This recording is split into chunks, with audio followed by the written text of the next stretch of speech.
Ito na po mga kapwa ko kapobre. Kapwa ko mahirap. Ito na po yung kinuha natin kanina na dahon ng malunggay. Dudurugin na po natin to. Ito po yung sinasabi ko sa inyo na magandang pangdilig sa mga tanim natin, mga gulay. Ibabad po natin to dito sa drum. At hayaan natin ng mga 1 linggo na mababad siya. Doon na natin ipangdidilig. Bahala na po kayo kung paabutin nyo ng 2 linggo o ano. Basta maganda po ito. Tip ko lang po sa inyo na maganda po ito sa pangdidilig sa atin, pangpataba sa ating mga halaman, gulay. Dahon po ito ng malunggay. So dudurugin na po natin siya, mga kapobre. Pakishare na lang po ng ating video para marami pong mga kapwa natin mahihirap na gustong magtanim ng mga gulay.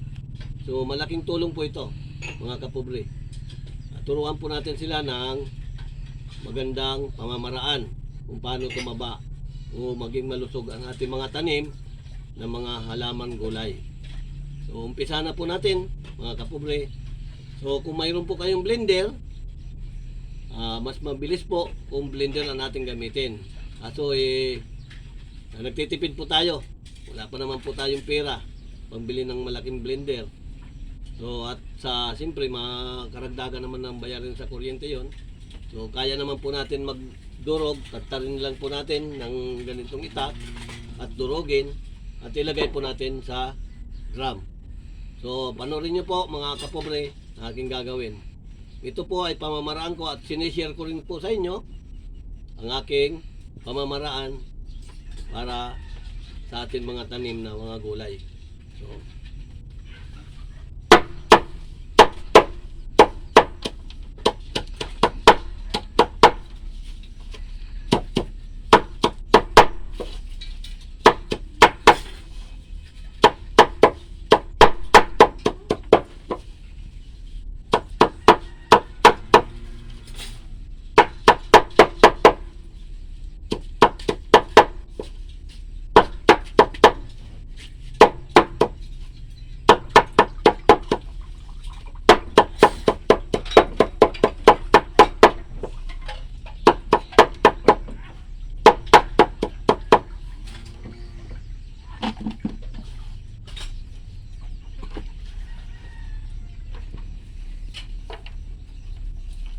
kasama, mga kapobre, yung tangkay, yung tangkay ng malunggay. Kasama po sa pagdurog.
Mas maganda, mga kapobre, marami tayong bababa rin na dahon ng malunggay para marami rin tayong gulay na madiligan.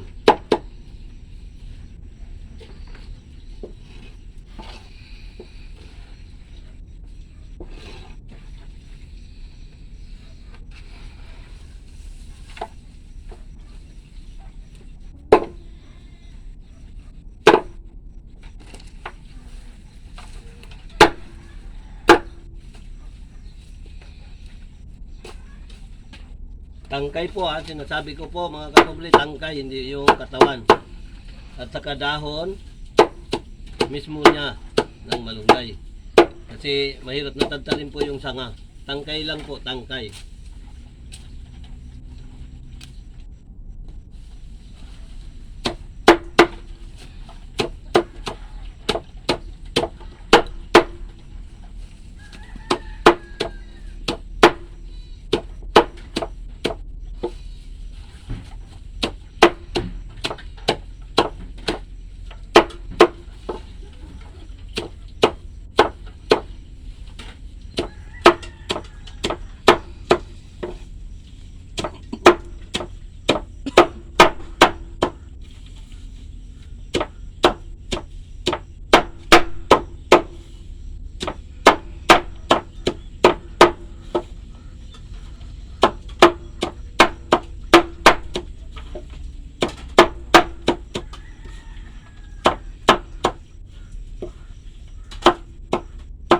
So mga kapobre, lalong madudurog po ito pagka nasa drum na may tubig.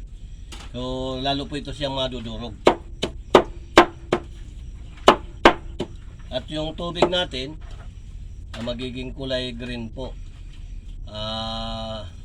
So mga kapobre, mayroon talagang amoy siya kapag nabababad na sa tubig. Lalo na pag mga 2 linggo, maamoy na po siya mga kapobre. At tiisin lang po natin yung amoy. Hindi naman po nakakasira sa atin katawan. Lahat naman na klase po pag nabababad kakaroon ng amoy.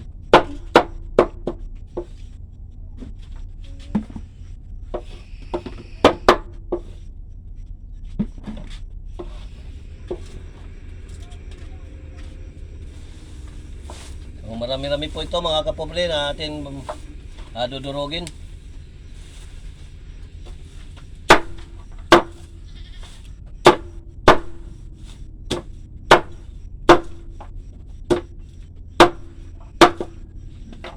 Pakishare na lang po mga kapobre, kasi po itong farm na ito, so binibenta po ito ng may-ari ng aking boss. So habang hindi pa po na ibibenta, nagtatanim-tanim po muna na tayo, kasi ako po dito yung ginawa niyang bantay, caretaker po. So ako naisip ko po magtanim-tanim para po sa aking pamilya din. At may nabibigyan din po tayo ng mga gulay-gulay sa ating mga kapitbahay, kamag-anak. So kung marami po, sobra-sobra na po ang biyaya ng Panginoon, pwede naman po natin ibenta sa ating mga palengke. Pwede naman po sa paglalako kung gusto nyo maglako. So para-paraan na lang po mga kapobre kung ano po ang pwedeng gawin sa ating mga naaaning mga gulay. So kung kayo po may karunungan, nagkaroon din po ng konting kaalaman sa pagtatanim, huwag niyong ikahiya, i-share sa ating mga kapwa mahirap, mga kapobre, lalo na po yung mga nagsisimula din mga katulad ko na pagtatanim. So manood lang po tayo sa YouTube. Marami po tayong mga totoong napapanood. So ang iba siguro hindi naman mga totoo. So talagang ito nasubukan ko na po, itong dahon ng malunggay. Talagang sa mga nakaraan natin mga video, talagang matataba yung mga gulay pag nadidiligan ng ganitong mga binabad na dahon ng malunggay. So nakakalungkot lang po mga kapobre kung may ibenta na po ito, mabili na po itong farm na ito, yung lupa ng aking boss.